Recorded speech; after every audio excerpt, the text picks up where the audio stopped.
All right, guys, welcome to episode 1 of P4FX, aka P4FX. This is our video game news slash discussion podcast. I'm your host, SG_LoXus, and my co-host.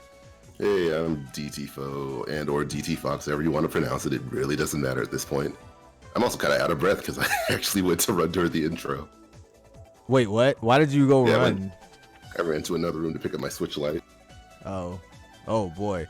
I couldn't do it. I tried to do the Toad, the Donald voice. All right. Oh, wait, real quick. Oh boy, there's already a problem. What's going on? I forgot to set up my microphone with OBS, so you were probably just talking to yourself for the past 2 seconds, but it'll be sorted out. This will be the hard start. Reset, redo, fresh start. Hey, I'm DT-Faux, and this is say your name. SG_LoXus. Welcome to the P4FX podcast. It's P4FX podcast. Yeah, 2020. Here we go. All right, guys. So we've been gone for a while. We've had a lot of vacations, a lot of holidays. Hopefully now we'll be able to be a little more consistent and actually do these weekly or at the very least bi-weekly. We haven't been too bad because I think our last episode was like Christmas. So yeah, that's like a week or two ago, 2 weeks ago. That's not too bad, So and yeah. To put into full perspective, generally speaking, that there's 52 weeks in a year, and up to last year we did about 26 episodes. So technically we did half a year's worth. But for transparency's sake, we kind of didn't do the best job with preserving the audio and getting things sorted and set out the way. So we decided to go for a hard reset. So whatever audio that we do retain is going to be season 0. And this will be the true official first season 1 of P4FX. Well, and I just realized that if I tried to upload anything on my side, we probably would have got demonetized because I was using like people's remixes for music and stuff. If I tried to put it on YouTube, so it's actually probably good I didn't do that. But now I'm going to be using video game music for our background sounds and whatnot in case I try to upload it to YouTube. So yeah, that's the safer bet, so that we don't lose those sweet 2 cents per 100,000 views or so. Yeah. Oh, and then Copa is coming later this month, so that's going to be even more fun. Oh wait, so it hasn't even been implemented yet? If it hasn't been implemented yet, it should have been by now, but if not, really soon, because I got an email saying, hey, make sure you set your channel. Yeah, I think it is because as soon as every time I upload, it actually gives me the option to select whether it's for kids or not, and then it'll have at the top just be aware that with Copa. So, but I mean, hey, you told me yourself that you're not threatened by it, so Yeah, well, I mean, I already have that $40,000 set to the side just in case. So wait, so do I have to pay that even if I'm not a monetized channel? Will they still try to sue me? Even if they tried to sue you, you could probably take them to court, but it would probably be complicated. But we're also so non-existent as far as the YouTube algorithm goes that we wouldn't be the first ones hit if they were to hit anyone. Okay, I like the sound of that. Yeah. 2 days later, DT, I got sir. DT, get me out of jail. All right, but anyways, what have you been up to since our last episode, which was the Christmas episode? What you been up to, bro? Let me see. So there was holidays, there was New Year's, there was plans to go somewhere, and then a relative got a job recently, so we didn't really go that far. We went to visit family friends. Yeah, it's hard to say as far as holiday adventure stuff, not really much at all. After the holidays, though, immediately after New Year's Day, MagFest started. And up here, it's the Music and Games Festival, where the main theme is obviously video games and music. And it's more or less just another convention with that kind of theme. But, you can do all kinds of stuff. There's a huge console room section that, you can play all kinds of games, new and old. Smash Bros. Is so popular, they have a dedicated Smash zone in one of the corners. So, I appreciate that. They have a dealer's den or marketplace most cons always do. What else do they got? They got an indie section, and then they had an arcade section, which, as you've been to MomoCon and, what's the other one, AWA? Yeah, I've been to MomoCon and AWA, yeah. Okay, that like they have like a cool arcade section, often sponsored by like one major arcade group, and I think it's Tokyo Attack is the one that provides a lot of the cool recent arcade games.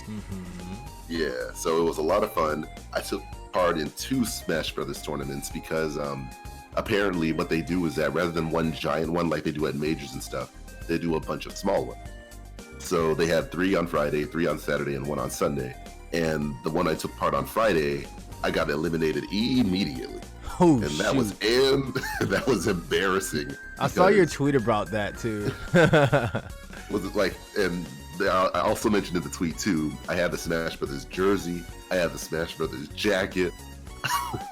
I wasn't like, ew, you're one of those guys. Ew, well, you deserve to lose. Holy crap. But other good players get to. Nah, and man. I rarely do. Nah, man, that was super lame, bro. That's like, bro, that is so lame. It's like me coming there with the freaking, like I'm lugging around like 240 pounds, and then I got like this greasy, ashy like Mega Man T-shirt on with like a Mega Man hat, a Rush keychain, and some fucking blue ass shoes with Mega Man on them. And then like they light up the same color as his Buster or some shit, and I get bodied. And then I don't even use Mega Man. I use like Joker. But that's the thing. It's like a weird tear because like I see other people get to like celebrate the things that they love, whether they're good at it or just really, really love it a lot. So like, you know, the jersey that I wore and the jacket that I had was the one from the Nintendo World Championship. So like, you know, I felt like, you know, I would never ever call myself way up there, like way up there. But I would say like I'm decent enough where I would, you know, the jacket once in a while should be fine. Yeah, I mean, you know, but wearing it to a tournament is just screaming, yo, I'm a try hard. Like, look at me. I'm the Smash Invitational Championship guy. Like, if I don't wear it there though, where else can I wear it? You can wear it on the streets. I'll rock that junk. I'll take it to work. What you mean? I wear a Game Boy jacket and a PlayStation jacket to work every day. Steve, but that's just like general casual nerds. Oh my gosh. Yeah. Oh, you want to show it off to the top to see? So that means you got what you had coming then. Yeah, it's a weird tear because like it's not like as a means to show off, but that's like, you know, it's something that I had and I just wanted to wear. So I figured like, oh, this would be the best opportunity because I would never wear it anywhere else. Like I don't walk into Walmart with a Smash shirt like that. If anything, maybe I should have used the North American Open one, which is just a generic Smash Brothers symbol white shirt. You know, I would have just flown under the radar. But yeah, that's what I got. So then the next day, I in the tweet as well, I said like, man, I gotta do a redemption arc. I just gotta. So I got in line, signed up for the tournament. My brother was with me too. He signed up as well. And I took part and I came in first place. Oh, shoot. Yeah. But man, nice. I wish it happened with the freaking jersey than without it, so I wouldn't look like an idiot. I'm sure you would have looked like an idiot even with. I mean, you're not wrong. I didn't even finish. Yeah, and I knew exactly what you're gonna say, and everyone already knows. So, yeah. Anyway, so the cool prizes that I got. One prize was what they call M points. So I got this blue coin that's worth 20 M points, which apparently could be spent in the marketplace. That's to an equivalent of $20. And this is news to me that MacFist hands out these coins through like participation activities and competitions, so that like anything that you're eyeing in the dealer's room, if you want to buy, then like you get a little discount. So I guess the people selling the products would then like, you know, trade in those coins and get actual money by the end of the convention. Pretty cool. But rather than, because the things I wanted were still kind of expensive at the end of the day, I decided to keep the coin as a memorabilia. It's not the word. In remembrance of that tournament that I won. And then I got some cool Smash promotional swag in a Switch tote bag, so that was pretty cool too. But that man doing it big. That man got a Gucci Switch tote bag. Like, I see you, bro. That man is doing it big. It's that kind of nylon that would probably disintegrate in a couple years, but you know. While I got it though, this old thing, you know, I got it at it's not. I have a coworker that does that at work. I just stopped complimenting him. Like he'll wear stuff, and I'll be like, "Yo, those are some nice insert garment here." And he'll be like, "Huh, this old thing? I got this thing like, you know, just yesterday." It's only 24 hours years old. It's come from a company you probably never heard of. Nike, you probably never heard of it. Anyway, So also at MagFest, I got to play a lot of Taiko no Tatsujin, which is that Taiko Drum Master game. And one, it was really cool that I got a chance to play it because I mostly play it at home. The downside is that it was so loud, I couldn't do as well in the songs as I wanted to. Because like you have 4 of those machines along with like 50 other like music games playing super loud back there. And yeah, it was fun, it was cool, but it was loud. Yeah. Away from that though, trying to figure what else. Not really a ton of much others. I got to meet some cool people that I've already seen at Xanadu up here in the MDVA area. Yeah, it was as much of a convention as one could be. And we can talk about New Year's resolutions after we talk about what you were up to lately, if you possibly have it. But yeah, what have you been I ain't got No, I'm joking. But quick. Well, I guess real quick, I saw that we had a comment from Vivid Sniper. He was stating that yeah, Copa is we're screwed, and he says he basically have to go back and change all his videos to not for kids, just to be on the safe side. But as far as what I've been up to, man, it's been a lot actually. I've been trying to focus on making YouTube videos. Oddly enough, despite all the propaganda that's been going on. I want to start like, I guess, getting an audience on YouTube that I can then bring over to Twitch, I guess is the plan. I'm gonna see if that works. I don't know how easy or hard it's gonna be, but so far I found ways on Twitch that I can actually highlight my streams and, like, you know, cut it up into pieces where it'd be easier for someone to watch, you know what I'm saying? Because people have short attention spans. Having 20-minute long segments of me streaming and playing Smash probably isn't a good idea.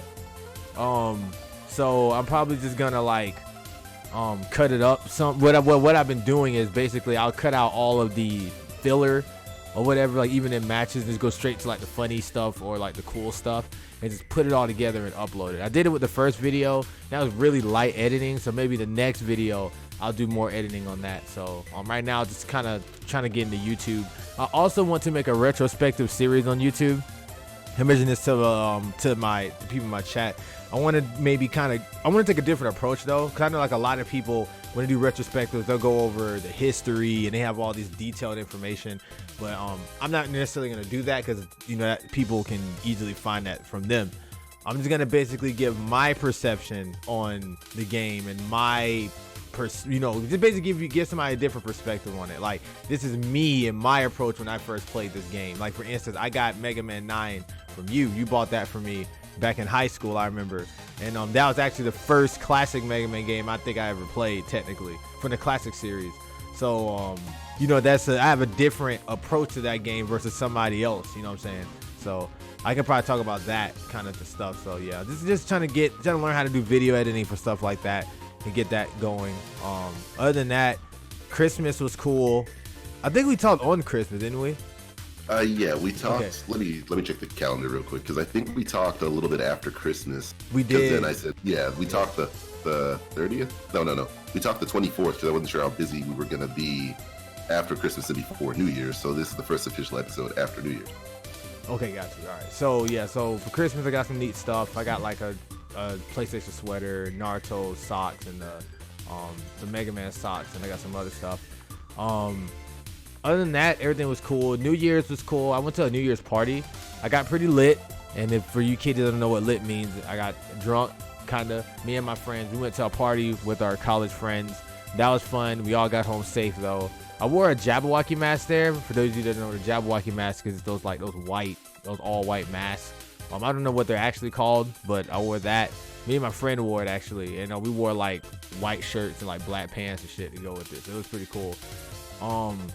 Other than that, as far as the New Year's resolution goes, I don't really have, I guess, a New Year's resolution per se, but I do have things I want to accomplish this year, and that's getting my first certification, which I still been working on. I also want to get my YouTube going. I want to get even better financially. I've actually been investing in stocks, kind of. So there's like a lot of there's an app called Acorns. I was just about to ask, let me guess, Acorn. Yep. Yes, sir. I'm using Acorn because that's like the entry level type of thing because you don't have to really do much. It's like It just takes change from your bank account and it applies it and invests it in stocks or whatever, and then you get that money back. Like I put $10 in at the beginning of, I think I did that like 2 weeks ago, and I'm already at like $50 or something from that. So it's been a lot more lucrative than a savings account as of right now, but I'm still gonna have a savings account for emergencies because it's good to have an emergency fund. So there's that. There's a bunch of different things I'm trying to do. I'm trying to get back in the gym, continue to eat healthy, be good by my people. I want to become more knowledgeable, and I want to become more psychologically aware of things. You know what I'm saying? Like I've been doing very good each year trying to keep my temper down because I have a really short temper. A lot of people don't believe it because I've built myself over the years. DT-Faux known me since we were like, since I was like 8 or 9 or something. So I know he remembers me prior to me now, and I used to have an extremely short temper. I used to be really petty, and you know, people look at me now and it's like people can't believe it because I'm just really calm and chill. So I'm glad people can have that perception of me, so I'm gonna keep it going. I can still get there if somebody push my buttons, but you know, I'm pretty good with that. Other than that, that's it. I ain't gonna ramble long about that.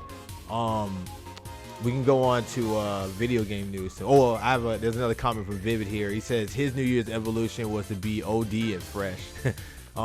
Mine does the same thing about with 500. I don't F with that. Oh, you talking about with your mom, yeah. But yeah. So is there any game news that you know like right off the top? Or I got GameSpot open. I also got Go Nintendo open. I was gonna wrap up my resolution. Oh, go ahead. Whoosh. Sorry. I see how it is. Fine. I understand. Chill, anyway. fam.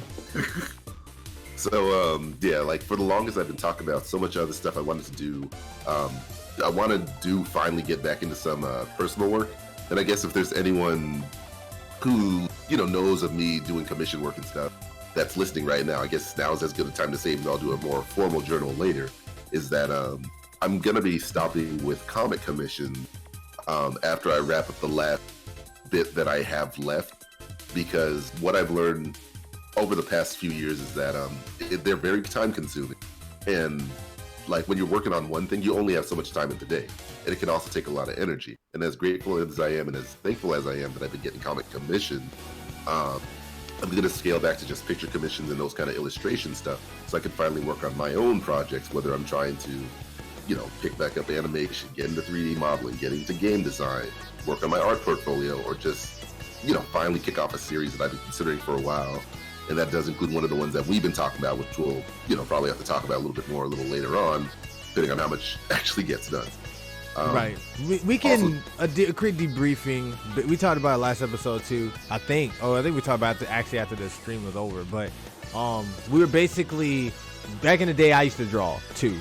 Me DT-Faux continue to draw since then. But we were actually going to make a joint series. So we were just basically talking about bringing the series back, basically. So just for quick context. So that's one concept at least, or one set of things. What else? I ate like crazy before the end of the year with a full intention of finally getting back on the wagon. And so far it's made some interesting progress, but I know a lot of it's all that kind of initial leg where like you lose a lot of water weight and regular weight fast. So like I started the year at 304 and now I'm already down to 296. But like that's coupled with all the walking that I did during MagFest, along with, you know, drinking, just instead ignoring the juice and soda, drinking water, and like limiting myself to about like 2 main meals a day and like the occasional little snack. So I'm having that kind of plan where like if I do 8 pounds per month, I'm hoping that maybe by May, June-ish, I'll be down to like maybe 265, I think is the goal so far. Weren't Somewhere you like around around that weight last year at some point?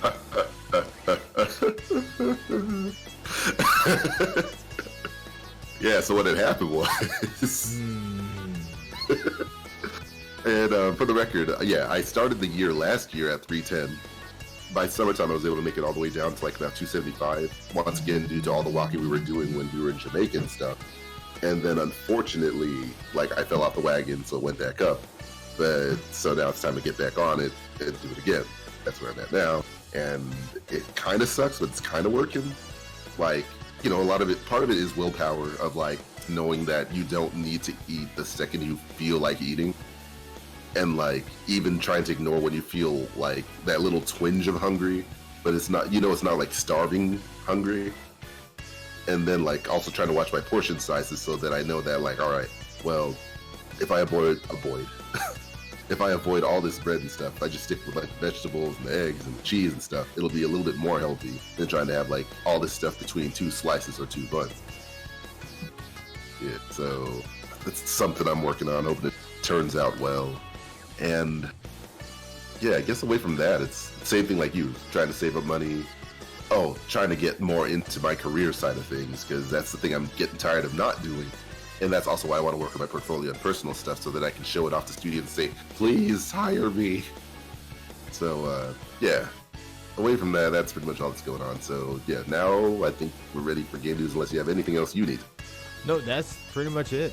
Okay, so the very first thing that's surprising is that everyone's been expecting a Nintendo Direct since like the last Direct, since the Nindies Direct last. They figured like, all right, January 1st, look at all this stuff coming. Oh, there's new SKUs showing up in GameStop directory. All right, this is going to be a Direct really soon. Turns out there's going to be a Pokemon Direct this Thursday. What? For what? Exactly. Well, all right, so I was asking the same question when I heard that it was a Pokemon Direct and not a normal Direct. So it's very likely going to be more information on Pokemon Sword and Shield, like new, maybe DLC, new content. But away from that, then we should be getting more information about Pokemon Home and Pokemon Sleep. At the very least, Pokemon. And I don't care about any announcement unless they're telling me Zangoose is in the game. Well, Zangoose will at least be available in Pokemon Home, because all the Pokemon will be available in Pokemon Home. All right, well, make sure you transfer one over for me. From where? It's not in Sword and Shield. I mean, jokes. I mean, like, if you bring it in from one of your other games, you know? Yeah, but if I can, then you can too. But wait, you didn't. I don't play have the Gen, other games, Demon. I haven't played Pokemon since X and Y. You have Y on you?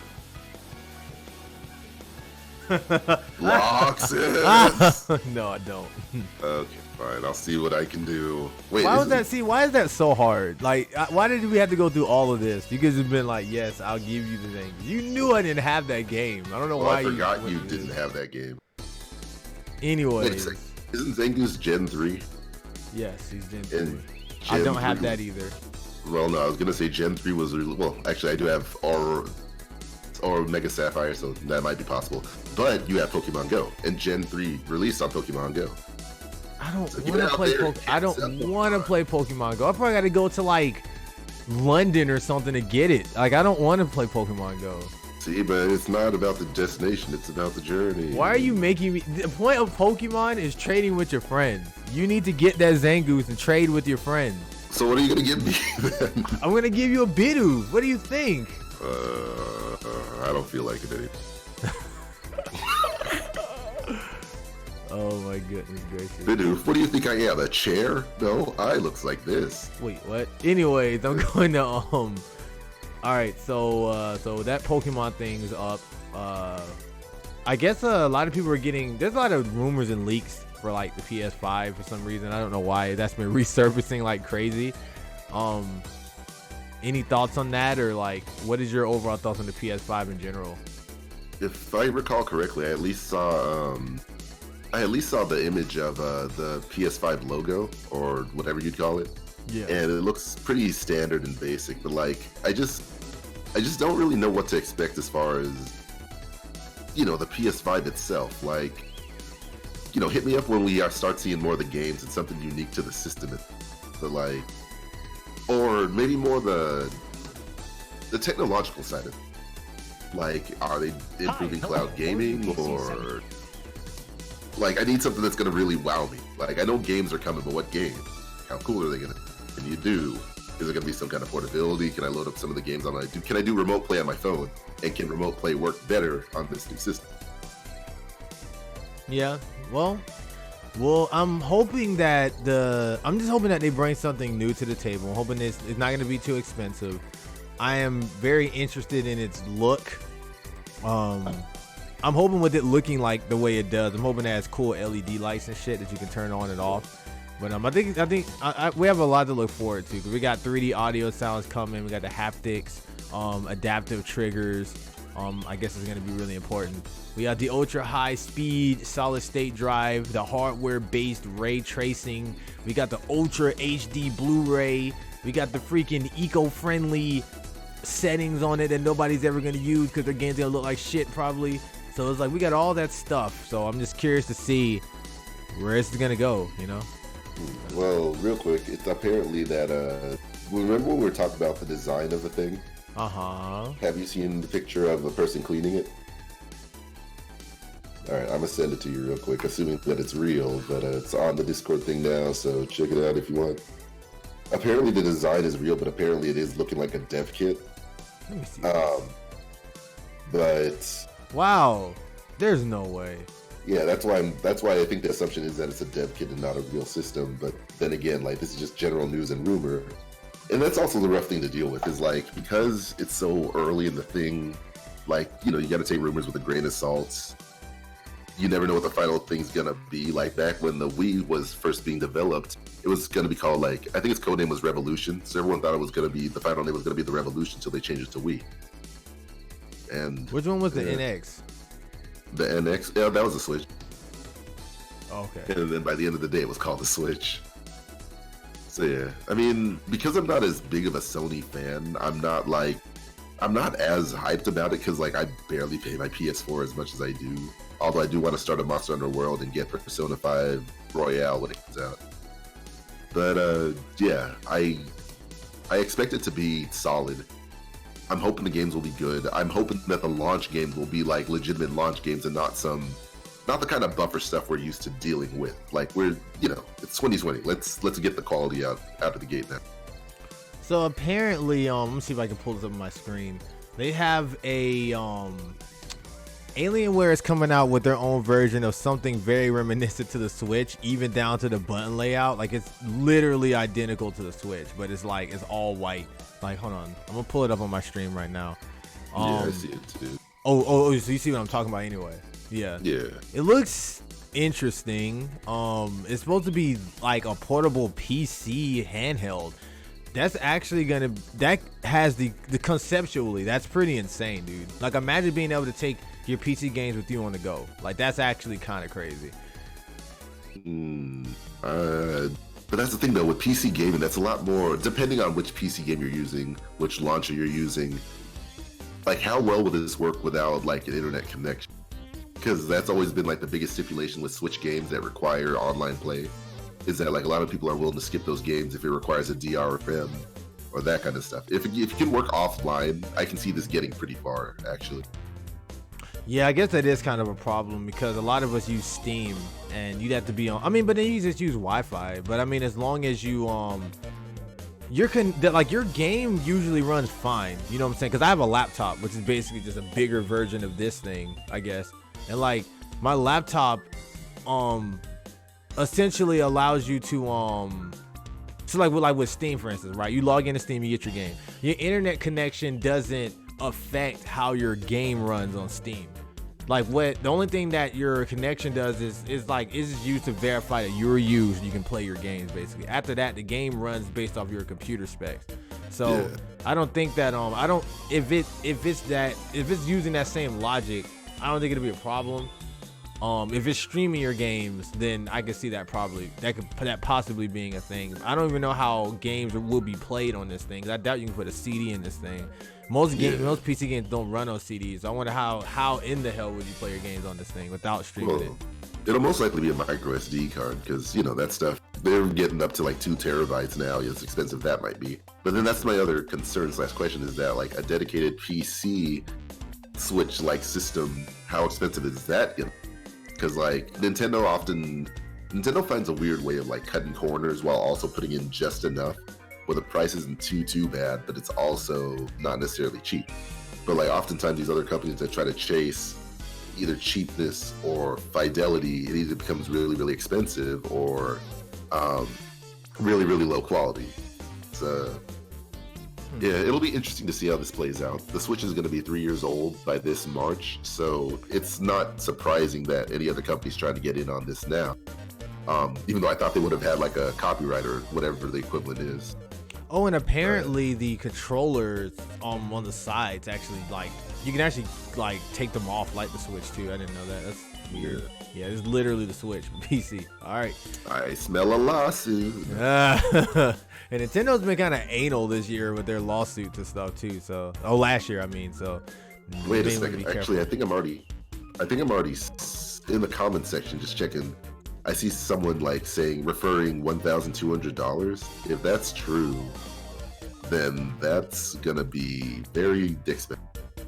Yeah, because Alienware is expensive anyway with just their regular merchandise. So I can only imagine how expensive this is going to be. So why would I pick this thing up when I already have a laptop and I have a Switch? Well, I guess like the Switch can't play the games this thing has. And I guess it would be cool if I could play my PC games when I'm at like, you know, Walmart or something. But like you said, if I have an internet connection, how am I going to play it? Yeah, so I guess that's where it can. Yeah, I see where the issue is probably going to be. Like offline games would definitely come in handy. There's some other thought I had in mind. But you can't. How would you play your games offline? Like, more than likely, people who have this thing will want to play their Steam games. How are you going to play your Steam games on this thing without an internet connection? You can't play Steam games offline. Yeah, that's the rough. So, like, I guess we'll have to see how that goes. And yeah, it's also, I'm not sure. Looking at one of the images, because, like, for the record, guys, we are on NintendoLife.com looking at an article and video. At least I am. I don't know about you. But this one guy holding up the system, it looks pretty wide too. Meaning that like you're gonna need like almost a dedicated, like, not just a simple portable case, but like almost like a bag, or it'll take up like a decent amount of space. Like if you take the controllers off, it'll probably get smaller, but like it looks like it's almost 1.5 times bigger than a regular Switch by the way the guy's holding it. But again, curious to see how it'll play out. It'll be good for those PC gamers, assuming that it's strong enough. Because, you know, oftentimes it's, in my opinion, it feels like it's the PC gamers that are very much more strict about the graphics. Oh, of course, because that's usually the point of people getting games on PC is for that extra graphical fidelity. Not me though. I have games on my PC just simply because I don't want to have to pay more money on PS4 to go live on that, or the games aren't on my Switch. Usually, I'll get it on the PC. Yeah, that sounds like the kind of PC gamer I would be. Like, oh well, I got this because it was $2 versus like $60. Exactly, yeah. Because oh my gosh, Steam sales are ridiculous, dude. Like I got so many games around that Christmas time, dude, for like really good prices. And like not only that, but like I said, I don't have to worry about having to pay like PlayStation PS Live just to play a game online. And it's just more convenient because everything's right here on my laptop that I'm on all day anyway. So I just cut a game on. It's not a problem. So yeah, I think at the end of the day, the future will be headed towards like PC being the singularity. But chances are Sony and Nintendo and I'm gonna say Microsoft will probably get into making their own computers. But the joke is, well, you guys get. I think I need to explain that. All right. So other news, something happened that I just. Oh yeah, a new Brain Age or Brain Training game came out for Nintendo Switch in Japan late last year, and just a couple days ago here over in Europe. For some odd reason, it's not available here in the US. And I'm giving Nintendo till this Thursday before I go on to the European eShop and pick it up. What's a Brain Age? No, I'm joking. But yeah, I think that'd be pretty dope if they did that. I mean, I don't see why they're not doing it. Like, it makes no... Oh, you mean as far as the specific date? Like, this Thursday? Yeah. Yeah, it would be cool. I don't understand why they're not. Maybe they don't expect people to jump on it, but, like, they haven't been promoting it or marketing it in any way here in the US yet. So... yeah, it's just odd. Like, it's that occasional Nintendo of America situation that's like, what are you guys doing over there? What's going on up in Seattle, Washington right now, Nintendo? What are you guys well, I'm not gonna talk about it, but totally not playing the English version of Mother 3. Yeah. All right. Anyways, let's see, what else do we have here? Any expectations for anything? Like, what are some games that you want that's coming out? Like, all right. Well, as far as expectations go, this is also based off a rumor, which is also technically part of the news, that there's, I think, what they say, like a news place in Taiwan is suspecting that Nintendo is currently starting development of the Switch Pro or something of that line. I heard that should be releasing in 2020. Now, whether that's true or not, we'll have to see. Like always, like unless it comes from the official mouths, always take it with a grain of salt, unfortunately. But I'm really hoping for the Switch Pro. But I'm going to be stuck in that middle section between having a regular Switch, which I'll probably trade in if the Switch Pro is equally portable. But chances are the Switch Pro is going to be the opposite end of what the Switch Lite is, where it'll be a dedicated home system. I really hope that the Switch Pro is absolutely I want to say this too, like just on a quick tangent. Shout outs to the fact that we've been doing this for 26 plus episodes and we're rebooting it now or whatever. But our transitions between each other are pretty good. There's sometimes where we talk over each other, that's inevitable because it's like a live podcast or whatever. But like, shout out to the fact that we don't like stomp over each other while we're talking too much. Like we give, because the thing when it comes to talking, it should be like this in every conversation. A lot of times, especially when we're just free talking, we have a habit of cutting people off because we want to get our ideas out as fast as possible. But just for anybody out there, just make sure when you're talking to somebody that, or when you're having a conversation, a lot of times people have fillers or cues that you can, from when you can jump in. Just let the people kind of get all their words out first. And, that way, if you ever decide to do a podcast on your, with someone else yourself, it won't be as bad. You know what I'm saying? So, but anyways, you can go and continue. I just did exactly what I was talking about. Yeah, no, it's all good because like I usually do try to give that little tech of like enough seconds where like, all right, is it gonna respond? No, all right, I'll continue, or then that'll be your chance to jump in. Real quick too. Sorry. Ironically enough. No.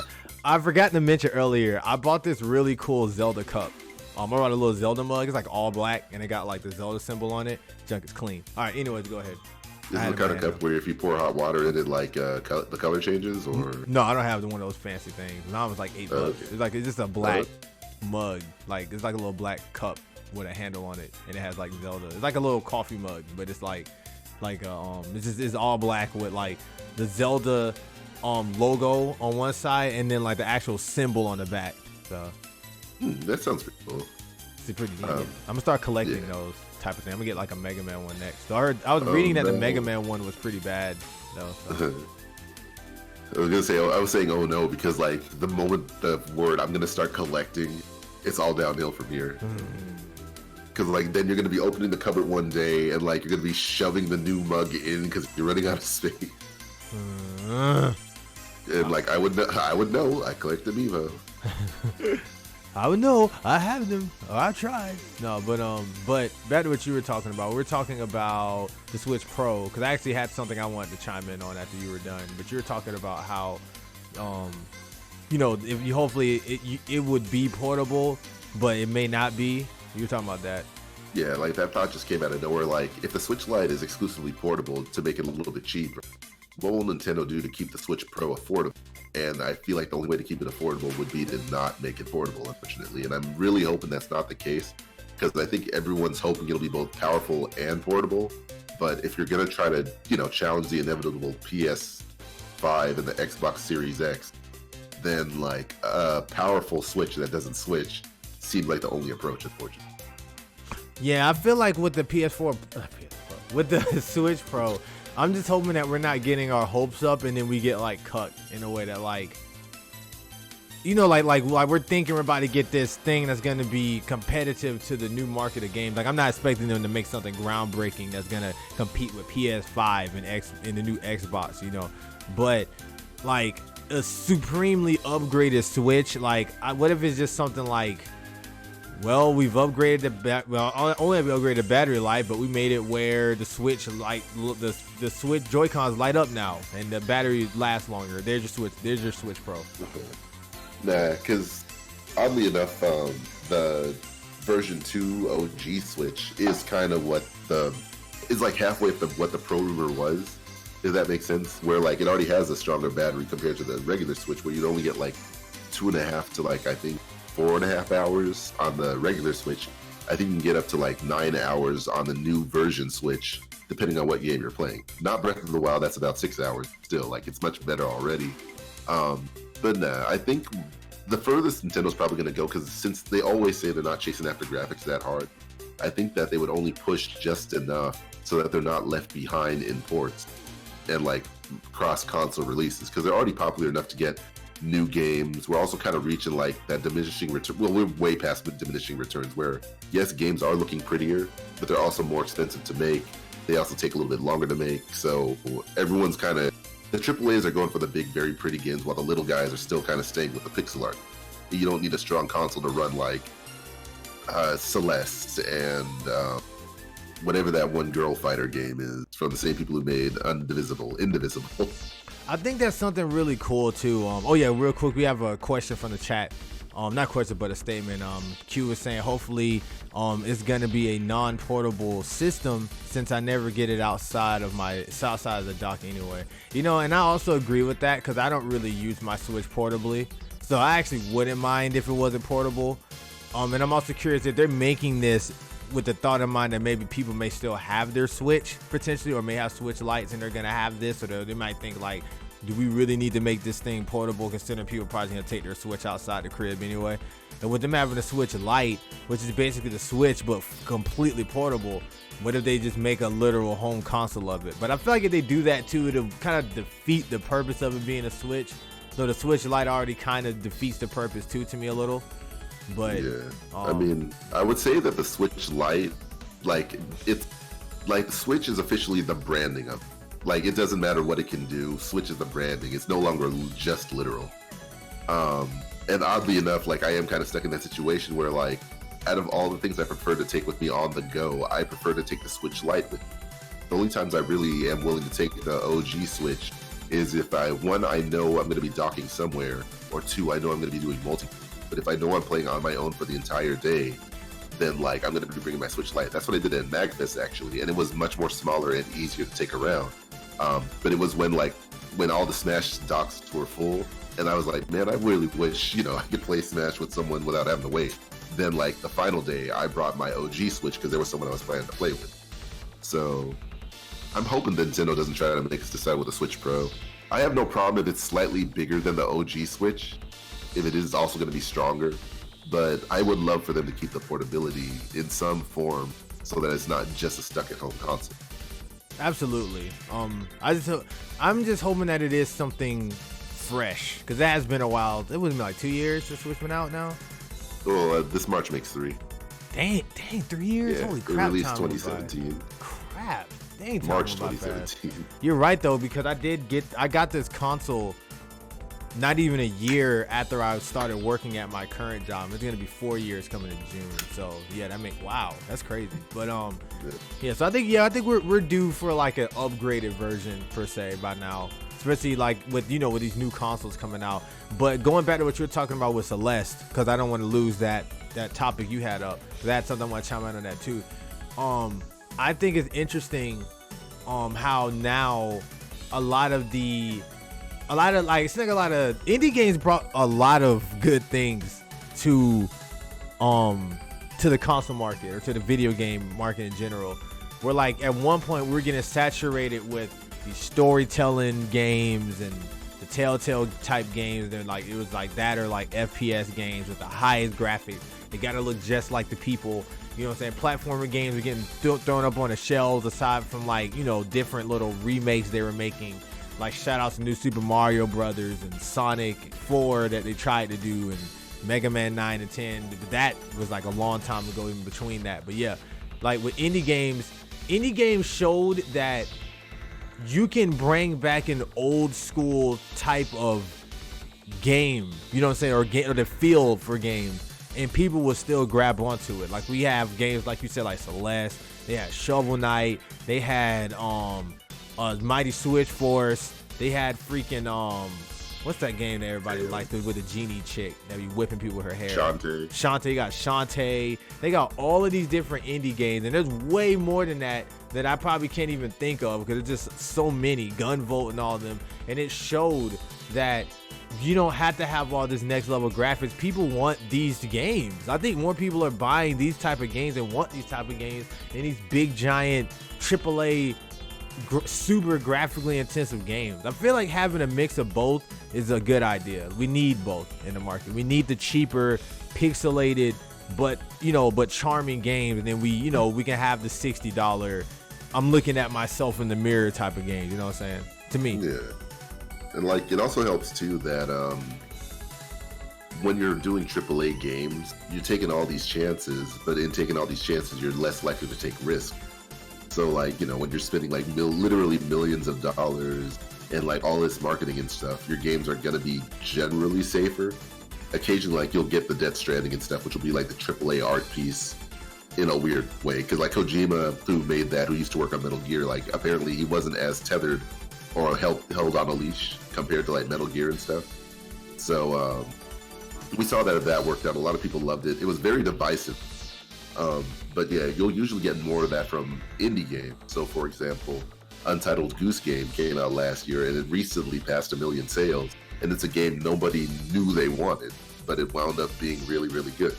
So yeah, indie games, indie developers definitely have a place. Like the funniest, you know, rise to stardom is essentially like Toby Fox with Undertale, where he only really made one game, which wasn't even his own game. It was a ROM hack for Earthbound.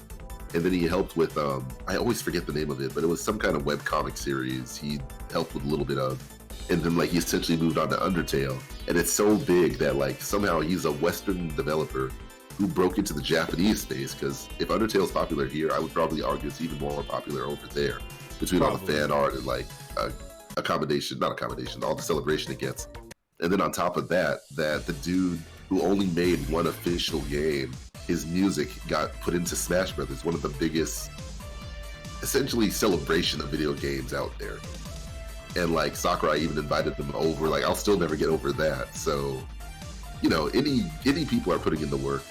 They're making things work. And then I would also argue there's also those middle ground people, where like there's indie developers, there's AAA, and then there are those second parties. So I would consider Way Forward, despite Nick and Shantae, I would consider them like somewhere in the middle.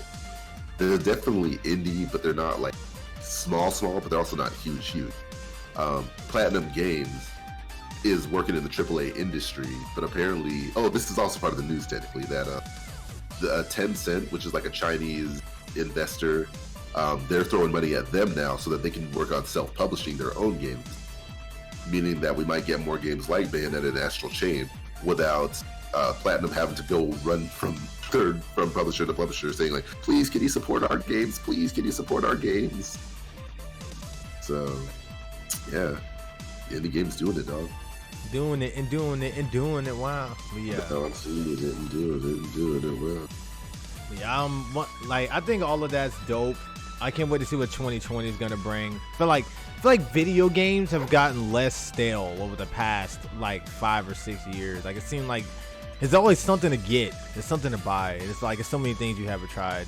Well, I did not mean to rhyme just now. And speaking of, sorry, you finish first. No, that's it. Okay, because I was gonna say, I remember you were asking earlier, like, what was I looking forward to? And the obvious answer is Animal Crossing New Horizons. And I keep whatever. No. I was saying that was agreeing. Okay, yeah, like I keep trying to erase it from my mind, so I don't have to think about how much longer I have to wait. Because like we still got about 2.5 months to go, and I want it now, and they're not releasing it yet. So yeah, I'm looking forward to that game too. It's been so long since I played. This always happens. It's been so long since I played an Animal Crossing game. I'm in that weird space where it's like, am I gonna enjoy it at my age? I don't know if I'm gonna like it, and I'm gonna get it, and I'm gonna get addicted again. Because it happened with Animal Crossing New Leaf. Because I was like, before I got that game, I was like, I think I might have outgrown Animal Crossing. I don't know if I like this game anymore like I used to. And then I cut it on, and I was addicted. I literally stopped playing everything for that game. Like I bought that game and Pokemon Oris actually at the same time. And I didn't even touch Pokemon. I ended up trading that back in because I just never played it. I just played Animal Crossing. So, yeah, yep. So that's why I don't have that. And yeah, so I'm hoping that this new game brings me back into the swing of things again. It's gonna be a different experience now that I stream. Because with that type of game, that game's kind of fun. You can get kind of immersed in it yourself. You know what I'm saying? And you're just playing it. You're kind of having fun. It's going to be different playing it while having to entertain at the same time, because Animal Crossing can be monotonous, especially with the things you do. And then, when the game comes out, you're going to want to do daily tasks. I don't know if people are gonna want to watch that. You know what I'm saying? So it's like that's gonna be. I mean, when the game first comes out, it'll be easy because everybody's gonna be interested. They're gonna be curious. Villagers been in Smash and other shit, so everybody's gonna want to see what the game's about. You know what I'm saying? And like, I feel like a lot of the younger generations are getting kind of introduced to Animal Crossing. There's a guy that come to my stream that's like 14, 15, and he was talking about he plays Animal Crossing. And there's a bunch of people that come to my chat that are younger that likes Animal Crossing. But I feel like Animal Crossing is one. And speaking of games that aren't necessarily AAA $1 million budget video games, those games tend to age better too. You know what I'm saying? So like Animal Crossing aged well. You can go back and play the first Animal Crossing and you're still gonna have a great time. So but yeah, that aside, that long monologue, I think Animal Crossing is gonna be pretty fun, pretty good. The only thing I am hoping for, and I'm hoping, in New Leaf they did acknowledge that like not everyone has the same schedule as like what the original games had, where you could set I think like a night owl and like an early bird ordinance. So I think things like the stores especially shifted by about an hour or two. So I'm really hoping that like they work with us a little bit better, where like maybe they'll have like a graveyard shift ordinance or whatever you can do. Actually, I don't even know if stores will be. Well, there should be stores in this game. I hope there's stores in this. Dude, I'm gonna be on a deserted island. Yeah. So and that's the other thing. Like it's gonna be. I feel like it's gonna be such a different take, where it might go for a hard reset, like where the original Animal Crossing went. Because every new Animal Crossing, it looked like they were kind of building up more and more. Where like City Folks, which it wasn't a real city, but like you had a pretty much, it was more or less a plaza space than a city place. And then Animal Crossing, what was the other one? New Leaf followed up with it with like kind of more stuff to access. But now that you're going to be on a deserted island, like will you be able to create like a shopping plaza sub island, or will you get to choose where the stores will get to go? But then like say for example, because we are grown adults now and we're going to be busy, like will we be able to set things up where we can do things later at night if we can't reach them in the daytime? Because sometimes you catch bugs and fish in the daytime, not at night, vice versa. You can go, the stores close around like 5, 6, 7 p.m. and stuff. So I'm just hoping they work with us essentially. I think that if New Leaf did that, then that'll more than likely carry over. I think because that was just too good of an idea. That there are times they do that kind of stuff and they don't follow up on it. But yeah. I think that having that ordinance thing would be good. Like in my case, I think that maybe I would probably set mine to like, because I'm usually up until like 11. So if I'm coming off of work, I might actually be able to make it in time, but I probably set mine just like a little later. Just have enough time to kind of do everything within an hour space. Because once you get like a rhythm for Animal Crossing, you can kind of do your daily tasks within like maybe like an hour or less type of thing. And then you just get on, check in your neighbors, get your money, set your plants up, you know what I'm saying, get your fruit, all that. You can do all that stuff within like an hour or less, you know what I'm saying, and you can bounce and do whatever else you want to do, so like I have plenty of time before I stream. I usually stream around like 8ish to 9ish. I try to so I have at least like, and I get off work at like 5:30, so like I have at least like 3 to 4 hours before I stream that I can probably play Animal Crossing without having to stream it, so yeah. And then there's the other advantage too, the Switch Portable. So like even if you can't play for like hours on end, you can always like load it up for like about a quick 5-10 minutes, do what you need to do. Got an interruption, put it to sleep, and then load it up again when you're a little bit more free. Like it'll be a little bit more stilted, but at least like compared to City Folk and the original GameCube one, where one you had to be at home, you had to load it up. You couldn't really keep it running all day at the risk of like burning out the system or fire hazard or whatever. So yeah, I'm glad that Nintendo realized Animal Crossing is best for portable, and I'm glad that the Switch is portable. Please let the Switch Pro be portable. Yeah, I'm sure it will be portable to some extent. I'm sure. So. But away from that, not a ton of new news that I gotta talk about now. The Kingdom Hearts 3 DLC Remind that has everything in it that it should have had from the get-go. Are you interested in that at all? I'll probably download it, but aside from the extra bit of story, what else is it supposed to have? The extra bit of story, it has extra modes too, along with other things. Apparently it's more explorable areas in certain stages, like that last place that you're in where you fight you know, the last boss. Apparently there's more to explore there now. They got data battles, like they got a bunch of stuff. So what you're saying is that despite me wanting to continue my story, I should probably wait until the DLC comes out. No, you can still continue your story. Either way, I think it's fine. Like, I think you would probably, because the DLC story is going to be its own separate mode. It's not going to be like slapped into the middle of what you're doing and mixed around. So I'd probably still recommend you beating the story first. And I also wonder if you'd have to beat the story first before you can even do it. I wonder, because there's going to be spoilers in that. So yeah, I mean, I definitely want to beat the game before playing the DLC, but I wasn't sure it was something that, like, I don't know what other games there are where like they add DLC and like it's so kind of tied into the rest of the world, like you kind of have to hunt it down. Oh, Dark Souls, kind of like that, and Bloodborne, where when you download the DLC, like a new path just kind of opens up. You gotta hunt down the DLC to take it in. Like it's not an option from the main menu. But yeah, it's not really a ton of other bit of news, and you know we don't really gotta force it if there's not really much other news. All right, that's fine. Then Yeah. we're getting close to an hour because we're at 50 something minutes. Did you want to like try to span out the rest of the 4 minutes with something, or did you want to just call it? Well, I did just remember at the last second, it's a video clip that I was gonna show you that there's this one anime I've been watching called Africa Salaryman, and and it's probably one of the funniest animes I've watched in recent years. Like there's been a lot of funny ones, but like this one's funny in its own way. And I'm also willing to admit that I might have trash taste, so it might just be funny to me. But what makes it kind of hilarious is that like it feels like it's done sincerely, but also with lack of quality on purpose.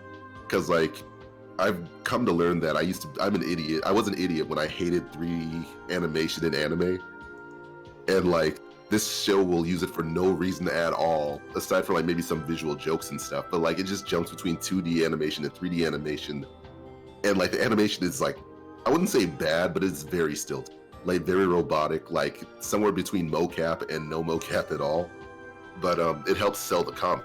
And then I've also been watching the dub, so like the voice acting that everyone's been doing is like just adds to it. I'm sure the Japanese one would also be very funny, but being able to like listen to all the, not the colloquialisms, but like the execution of like how they say things, it's just hilarious in my mind. But that's a show I would definitely recommend to check out.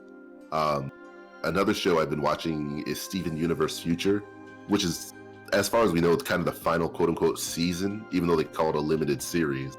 And it's been kind of like the antithesis to the main Steven Universe series.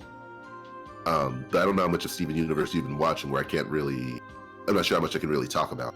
I haven't really watched it before like that. Yeah, and I don't really want to spoil anyone hard on it, but I guess the simplest way to put it is that like the main series of Steven Universe is like you can kind of solve most of your problems without having to really fight. Like, you know, Steven started out as like a very naive kid, wanted to go on adventures, wanted to have fun, but everyone else was kind of serious. But then by this point, it's literally an anime time skip. So Steven's a little bit older.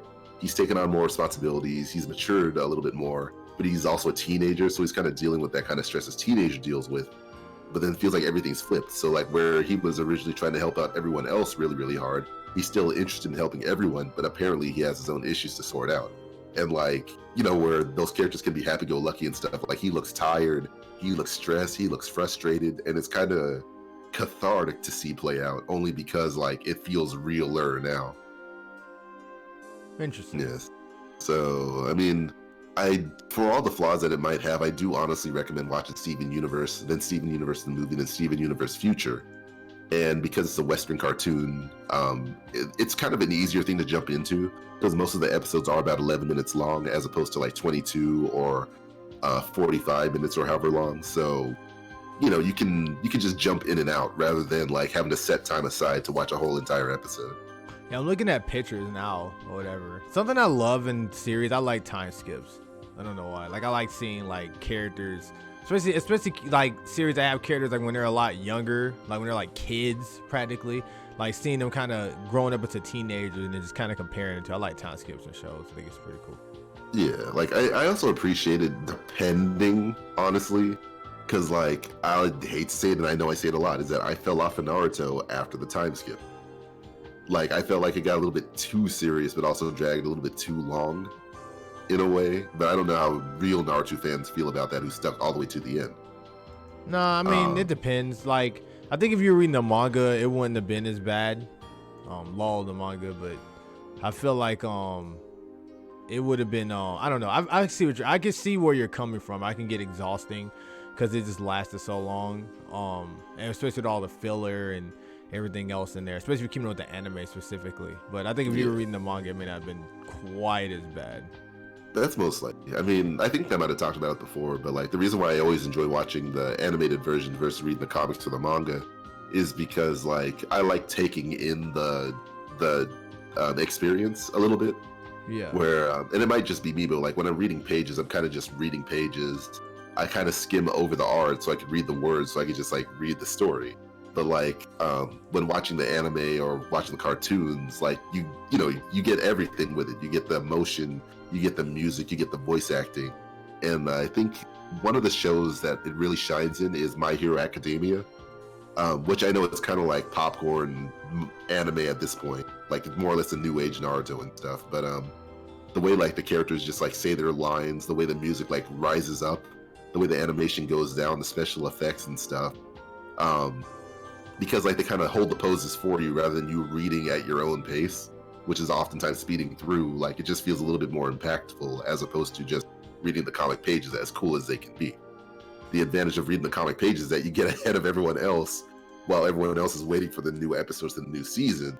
That's not always fun though, because sometimes it's annoying because you want to talk about it, but then all your friends are watching the anime, so you can't say nothing. It's like, man, I know this stuff happened. I can't even say anything. So it's like that's even more frustrating. Cause at least you haven't. It's almost like you got your gift too early. It's almost like imagine you got like Mario Party, but none of your friends are gonna be back in town to play with you for like 2 months. So you're just sitting there with a game playing computers. And you're like, man, I want to play this game with my friends, man. Or like imagine getting Smash early, but you can't play online yet because you got like the beta version. So you're just stuck with the game and you can't do anything. Yeah, that's what it feels like.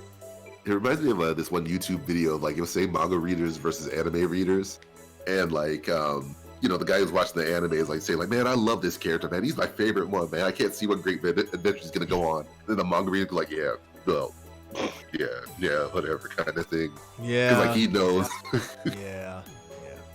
Like you don't want to spoil people, but like even not answering can be an answer, which can wind up being a spoiler in its own right.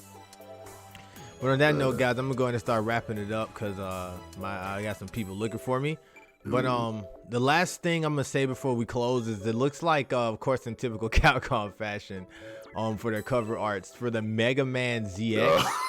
Yeah, they got the cover logo, I guess the name wrong on it, and instead of it being Mega Man Zero ZX Legacy Collection, it's Megan Man Zero ZX Legacy Collection. So if it's Megan Man, I don't know. I didn't want to know what that looks like. Like it's probably like because the women character has been either woman or just like without the man. So what is this, like some kind of trans robot? All right, but anyways, guys, that's a possibility. But I was thinking like it'd be finally like a second female robot. Maybe. Master, but I mean, but Splash Woman wasn't Splashy Man. It was Splash Woman. So yeah. I mean, it still had man in it though, so technically. All right, guys. So thanks for tuning in to the Reboot episode 1 of P4FX. I appreciate you guys tuning in. You can catch this up on YouTube if you missed anything. On my YouTube SG_LoXus. DT-Faux, what happened? It didn't hit record on the OBS. Oh, so we're gonna be using your video. All right, that's fine then. No worries. Yeah. Because luckily, even the error at the beginning, I can get through that actually, because mine was up. So yeah, and I'll just take your video and like cut it into audio so I can post it where we need to. Wow, off to a great start. Happy 2020, everyone. Happy 2020, yeah. But yeah, catch me at SG_LoXus. Check out my stream live. I post Smash videos on YouTube. DT-Faux. Find me at DT-Faux. Also, I'm an idiot, so we'll get it right. I'll get it right next time. Thank you, LoXus, for streaming this. Actually, No problemo. But all right, guys, you guys take it easy. Much love, and I'll see you guys around.